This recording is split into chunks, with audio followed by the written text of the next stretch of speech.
The galaxy had always been a place of order. Ancient empires, mighty and vast, ruled the stars with impunity. Species that had long surpassed humanity in technology and power never spared a thought for Earth, Terra, as it was known to the galactic community.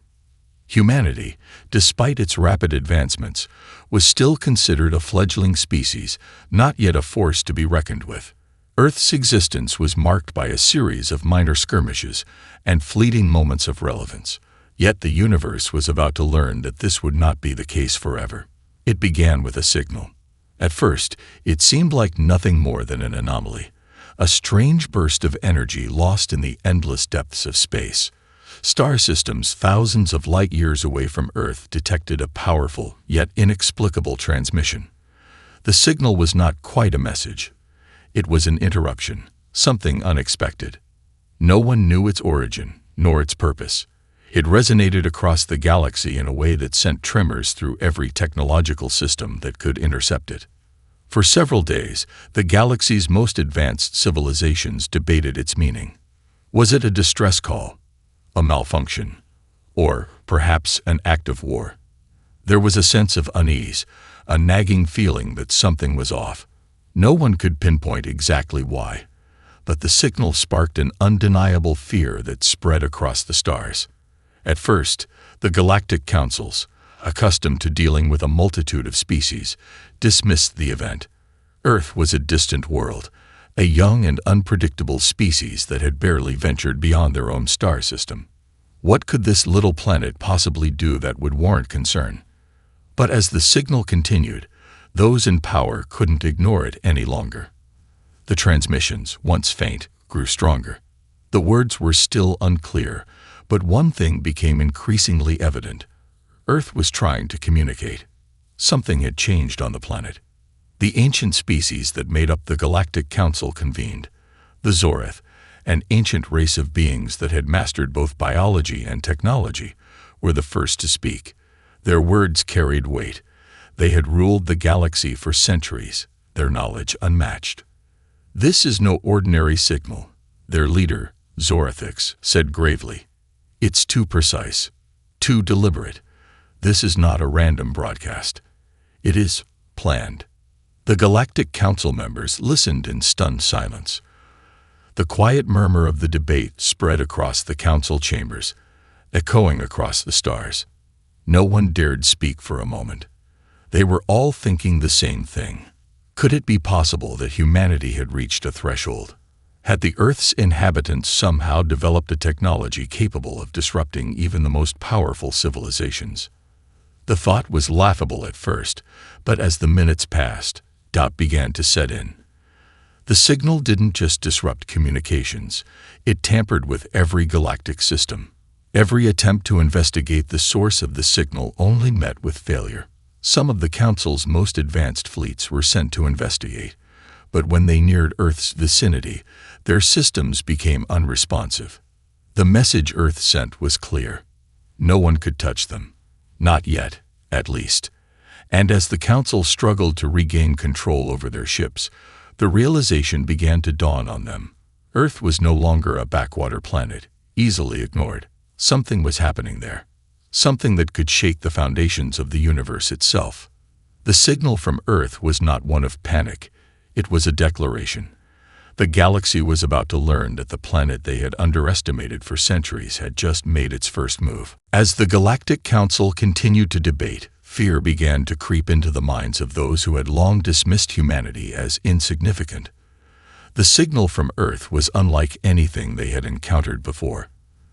The very nature of the message, deliberate and precise, was something that none of the advanced civilizations could explain. No one could comprehend what it meant, or what humanity might be capable of. But one thing was certain: the universe was no longer as predictable as it had once been. Across the galaxy, every empire reacted in its own way. The Arathians, a species known for their rigid logic and unemotional calculations, initially dismissed the signal as a mere quirk of the stars. They were confident that humanity had not yet reached the technological maturity to present any real threat. However, even they couldn't deny that the incident was strange. Their sensors had picked up the strange interference, and though they were reluctant to admit it, the Arathians were uneasy. On the other side of the galaxy, the Trivens, a race known for their military prowess and vast empire, were quick to react. The Trivens had conquered countless worlds, crushing any resistance in their path. Their fleet was among the most formidable in the galaxy, and they had little patience for unknown threats. Despite their confidence, the Trivens knew something had changed.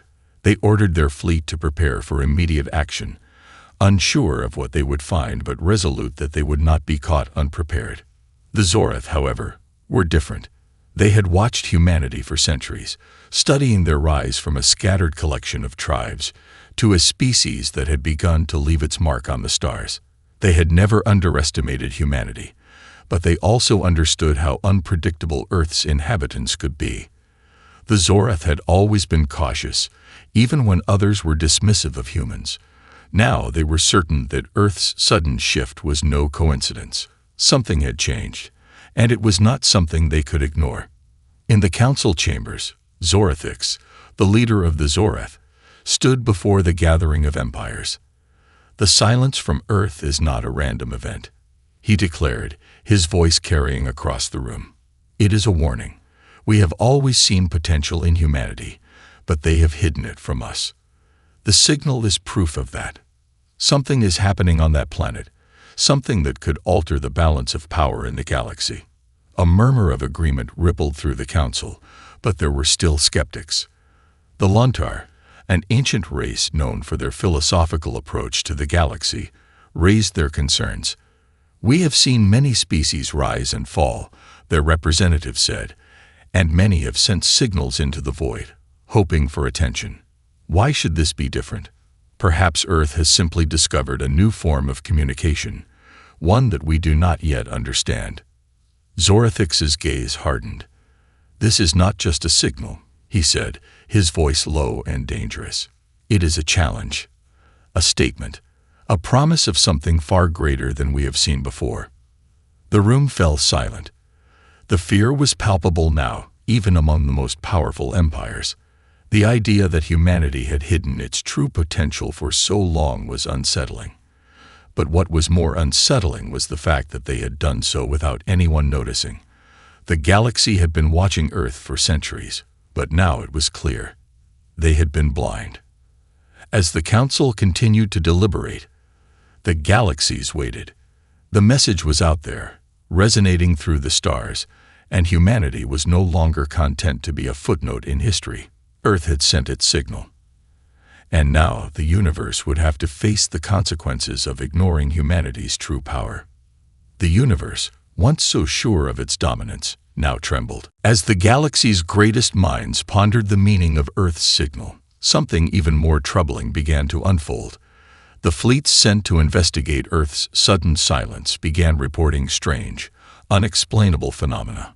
What had once been considered a simple transmission, a mysterious signal from an insignificant world, had evolved into something far more ominous. Ships began experiencing malfunctions that defied any logical explanation. Communication systems were jammed. Navigational equipment spun wildly, unable to get a clear fix on Earth's location. It was as if the very fabric of space around the planet had been altered. The Zorath, who had been cautious from the beginning, were the first to acknowledge that something far more significant was happening. Their scouts, equipped with the most advanced technology in the galaxy, were now reporting a strange energy field surrounding Earth, one that no known technology could account for. It was as if Earth itself had become a gravitational anomaly, pulling and distorting the very energy fields that govern space. Despite the growing tension, the galactic empires continued to dispatch more fleets, determined to investigate what had happened to Earth. No one could afford to ignore the strange occurrences any longer. There was a sense of urgency now. The powerful fleets of the Trivens, confident and brimming with military strength, arrived at Earth's orbit, ready to take charge of the situation. They were well prepared, having encountered and subdued countless species throughout the galaxy. However, nothing could have prepared them for what they would face. As the first wave of Trivan warships approached the planet, their systems began to falter. At first, it was minor. Their communication lines went dead. Their long-range sensors malfunctioned. Then it escalated. Ships that had been on a direct course to Earth suddenly lost all power. Engines sputtered and died. Laser targeting systems locked onto phantom targets, firing wildly into empty space. A sense of panic spread throughout the fleet. The Trivan commanders, known for their cold precision, could not conceal their shock. No attack came. No enemy ships appeared. Yet their fleet was crippled without a single shot being fired. It was as if Earth had reached out and snatched control of their technology, rendering them helpless. The Trivans had come to assert their dominance, but now they found themselves at the mercy of an unseen force. Zorathix watched the reports come in from the Zorath's observation stations with growing concern. He had known that humanity's rise had been inevitable. Their ability to adapt, to innovate, to overcome insurmountable odds. It had always been their greatest strength. But this was something entirely different. Earth had not just developed advanced technology. They had unlocked something far more dangerous, a way to control and disrupt the very systems that other species relied on. What we are seeing here is not just a technological breakthrough, Zorathix muttered to his council. It is a fundamental shift in the balance of power. Earth has not only hidden its potential, they have now demonstrated that they can render the most advanced empires in the galaxy powerless. The Zorath, though ancient and wise, now found themselves questioning everything they had ever believed about Earth. How had humans hidden such a powerful force for so long? And more pressing, why had they chosen this moment to reveal it? The silence from Earth remained. The fleets that had been sent to investigate could not regain control. They were forced to retreat. But as the Trivan commanders and other galactic leaders struggled to make sense of what had happened, a chilling realization began to spread. Earth had not only sent a message to the galaxy, they had demonstrated what they were capable of. A mere glimpse of their power was enough to send entire fleets into chaos. And if the galaxy's empires had learned one thing by now, it was that humanity's capacity for survival, innovation, and sheer will was far greater than anyone had ever anticipated. The first glimpse of Earth's power had shaken the universe to its core. But the question now was, what would humanity do next? Back on Earth, humanity had begun to awaken to a new era. The silence, the strange and overwhelming power that had rippled across the galaxy, was not the result of desperation or weakness. It was the deliberate act of a species ready to step into the light. The unexpected silence was part of a larger plan, a turning point long in the making. While the galaxy speculated, Earth's hidden leaders had been preparing for this moment for centuries. Underneath the surface of what appeared to be a divided world, humanity had been evolving in ways the galaxy could not fathom. It wasn't just technology that had advanced, but human unity. A collective consciousness had emerged, a network where the minds of billions of individuals could think and act in unison. It was not a simple form of communication, but something far deeper. This new network, born from years of secret experimentation, allowed humans to synchronize their thoughts, ideas, and actions, becoming a singular force that transcended individual limitations. It was not an artificial intelligence, nor was it a mere collective of minds. It was something uniquely human, born from their innate drive to survive and adapt. This new consciousness had been kept secret from the galaxy. Even the most advanced species in the universe had never detected the quiet revolution unfolding on Earth. The technology that powered this collective mind was beyond anything the galaxy had seen, but it was not solely based on machines. It was a fusion of human ingenuity, biology, and neural networks, a perfect harmony between mind and machine. The time for secrecy had passed. The galactic powers had seen a fraction of what humanity was capable of when their fleets were crippled by Earth's unseen hand. Now, humanity was ready to show them the full extent of their power. Earth's leaders, now able to make decisions as one, with a clarity and precision that no individual could achieve, set their plan in motion. They would not simply send another signal or wait for the universe to come to them. They would act. A broadcast was sent across all known communication channels. The message was simple but profound. Asterisk, we are humanity. We stand united. The time has come. Asterisk, it was a quiet declaration, but its implications were world-shattering. The galaxy, which had long seen Earth as an insignificant world on the fringes, now knew that they had been wrong. Humanity was not just a species trying to survive. They were a species poised to reshape the universe. At first, the reaction from the galactic empires was muted. The Zoreth, who had seen countless civilizations rise and fall, understood the gravity of the moment. They had warned the Council about Earth's potential, but even they were taken aback by the precision of the message.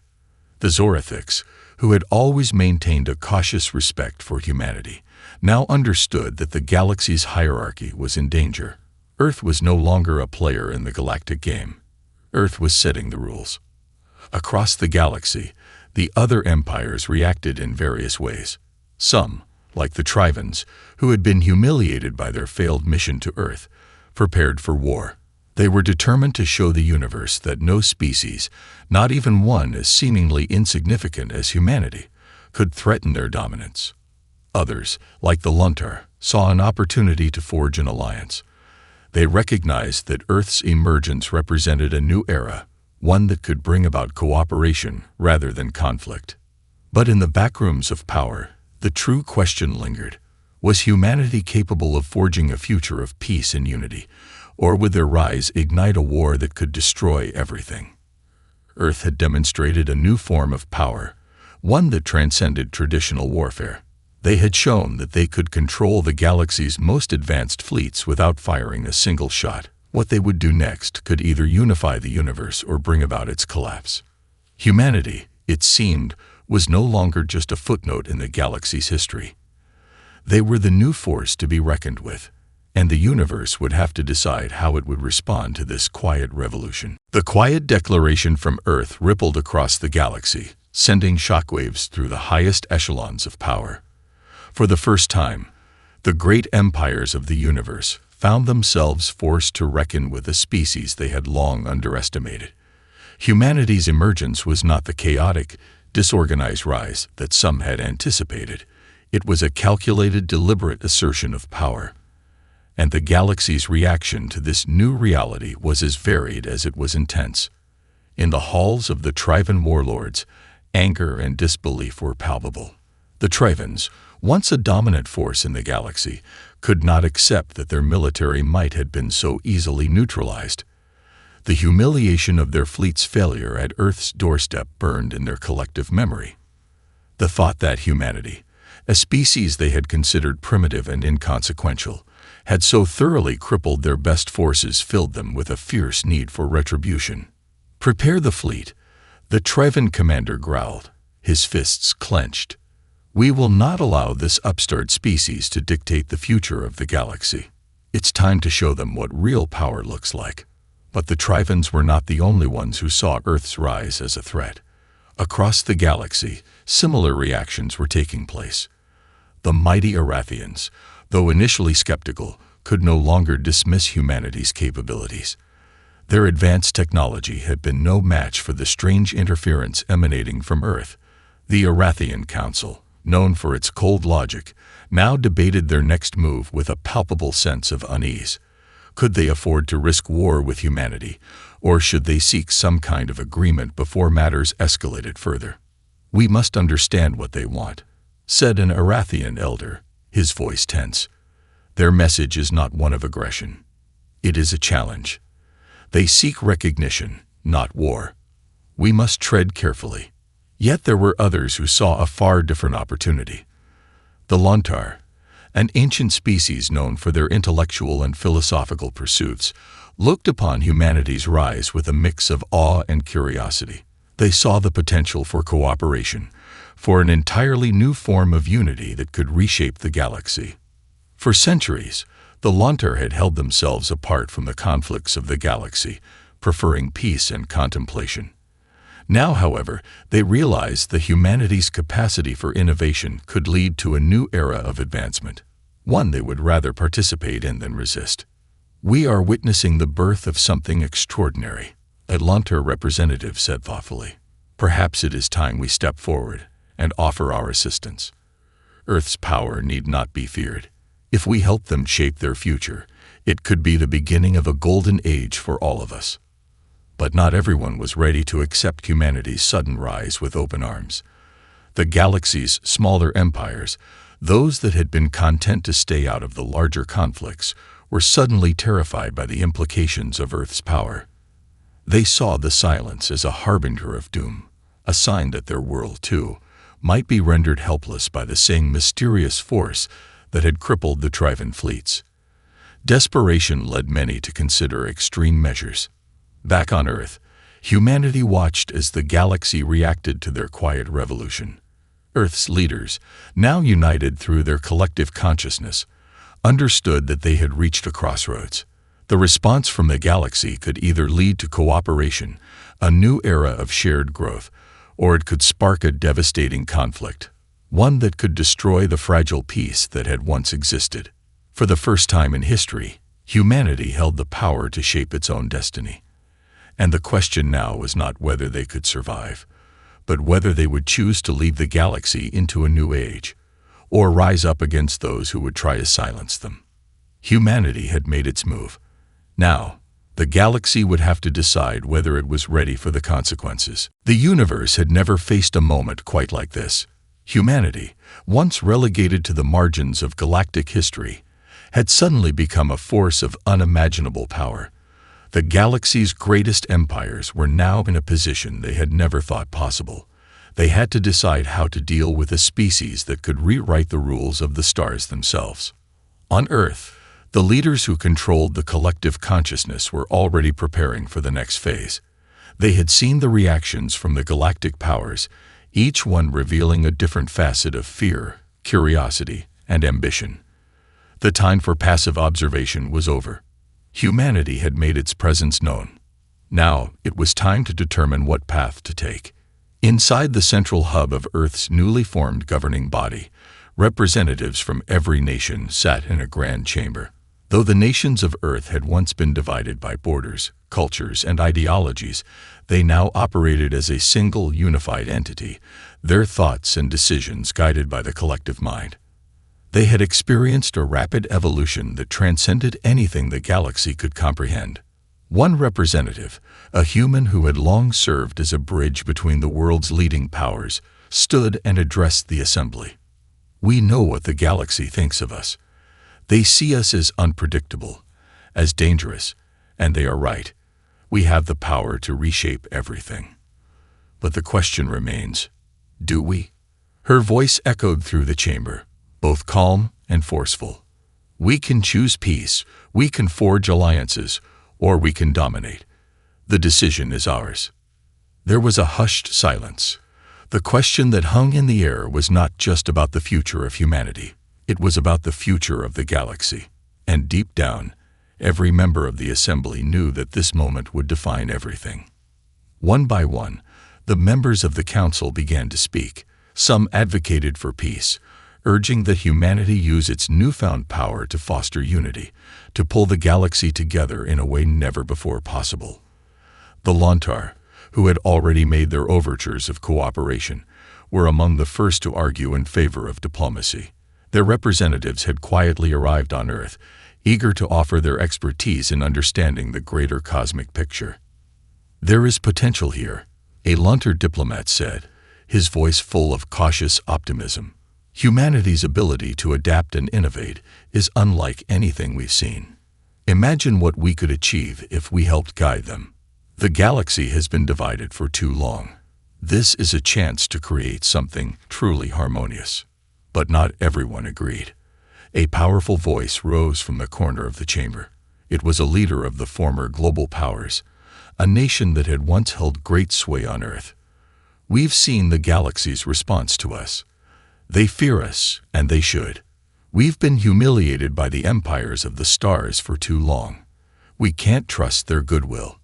If we want to secure our place in this galaxy, we need to show them that we are a force to be reckoned with. We cannot afford to be weak." A murmur of agreement rippled through the chamber. While the collective mind allowed for unity, it also allowed the emotions of individuals to be heard. Some believed that peace was a path to vulnerability, and others were not ready to relinquish the advantages humanity had gained so suddenly. As the debate continued, the greater galactic powers watched from afar. The Trivens, still smarting from their defeat, had gathered their forces once more. They were preparing to launch an invasion, believing that the only way to regain their position was through force. They had underestimated humanity once, but they would not make that mistake again. They had to act before Earth's power became unstoppable. The Zoreth, too, were observing closely. They were old and wise, and they knew that humanity's decision would determine whether peace or war would follow. Their hope lay in the hands of Earth's leaders, but even they weren't sure what path humanity would choose. Back on Earth, the Council was reaching its final decision.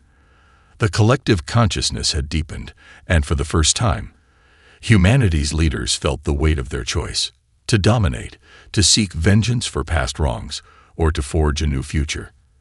The path they chose would not only shape their own fate, it would determine the future of the entire galaxy. The room grew still, every eye fixed on the decision that would alter the course of history forever. The decision had been made. The collective consciousness of humanity, a united force of billions, had spoken with a single voice. They would not yield to fear, and they would not be cowed by the centuries of oppression or contempt from the galaxy's empires. Humanity's rise was not just about asserting dominance. It was about ensuring survival in a universe that had long ignored their potential. Earth's leaders, working through the shared thoughts of their global network, had chosen a path that would send a clear message to the galaxy. They would seek peace, but only on their terms. They would extend an olive branch, but they would not bow to anyone. The galaxy had been fractured for too long by war, greed, and fear. Humanity, with all their flaws and ambition, would lead the way toward a new era of cooperation, but only if the galaxy was ready to change. As soon as Earth's decision was broadcast, the reactions were swift. Across the stars, the empires of the galaxy turned their gaze to Earth, unsure of what to expect. Some, like the Luntar, cautiously welcomed the proposal, eager to see what humanity's leadership could bring to the table. Others, like the Trivens, bristled at the audacity of the human declaration. To them, it was a challenge they could not ignore. But it was not just the great powers that were responding. Across the galaxy, lesser species and distant civilizations began to take notice. For too long, they had been under the thumb of the larger empires, ignored or exploited in the name of power. Now they saw in humanity's rise an opportunity. Earth's defiance sparked a fire of hope in the hearts of the oppressed. They, too, could rise. They, too, could challenge the powers that had held them down for millennia. The Triven warlords, however, saw things differently. The humiliation they had suffered at the hands of humanity's strange power could not be allowed to stand. Their fleets had been crippled, their most advanced warships helpless against the unknown force emanating from Earth. The Trivens could not, would not, let this stand. They began to prepare for war. "We have no choice," the Triven Supreme Commander said, his voice cold and hard. "If we allow Earth to control the galaxy's future, we lose everything. We strike now, before they become too strong." The Triven fleet, one of the most formidable in the galaxy, mobilized at an alarming speed. The galaxy's eyes turned toward Earth, and it became clear that the stage was set for a confrontation. The choice was no longer just Earth's. It was the galaxy's. Would the universe embrace the possibility of peace, or would it choose destruction? On Earth, the collective consciousness watched the unfolding situation with measured calm. The decision to go to war was not one that had been made lightly. Humanity's leaders knew that a conflict with the Trivens, and possibly other empires, would lead to immense loss of life. But they had also realized that peace could not be achieved through submission. Earth could not, and would not retreat into the shadows. The question now was whether the galaxy would recognize that humanity's power was not one to be feared, but to be respected. Peace was still possible, but only if the other empires were willing to accept humanity as an equal, not as a subjugated species. With the Trivan fleet on the move and tensions at their peak, Earth's leaders faced a stark reality. The galaxy's future hung in the balance. Humanity had the power to reshape the stars, but only if they could survive the storm that was rapidly approaching. As the first wave of Trivan warships entered Earth's orbit, the collective mind of humanity prepared for the confrontation ahead. They were ready for what came next, but the real question was whether the galaxy was ready for the new force that Earth had become. The galaxy held its breath as the first wave of Trivan warships entered Earth's orbit. Their massive, imposing ships, each one a symbol of the Empire's overwhelming power, had been poised for battle, their weapons primed. Yet, as they approached, there was no immediate sign of resistance. Earth did not send fleets to meet them. No defensive weaponry, no grand display of power. The silence was unnerving. On Earth, within the heart of the collective consciousness, humanity's leaders knew what was at stake. They could not afford to strike first. Such an action could ignite a war that would spread across the galaxy, destroying everything humanity had worked to build. Instead, they chose to engage with the Trivans on their terms, not as an enemy, but as equals. The message had been sent, and now it was time for the galaxy to decide if peace was possible. We have to show them that we are not their enemies. The voice of Earth's central leader echoed through the collective mind. But we cannot be weak. We will not surrender. The Trivans, for their part, did not expect this. They had been prepared for battle, expecting Earth to resist, expecting the kind of defiance they had seen from other lesser species. Instead, they were met with an eerie calm. The tension in the Trivan fleet was palpable, but they could not afford to hesitate. The Trivan's supreme commander issued his orders, prepared for what he believed would be a simple, decisive victory. Yet, as the Trivan ships moved closer, something unexpected occurred. Earth's energy field, an unknown force that had once disabled their fleets, began to pulse in a way that was not hostile, but assertive. The ship's navigational systems malfunctioned again, but this time it was different. The Trivan warships found themselves locked in place, unable to move forward or retreat. It was not a force of destruction. It was a force of containment, one that kept them at a distance without harm.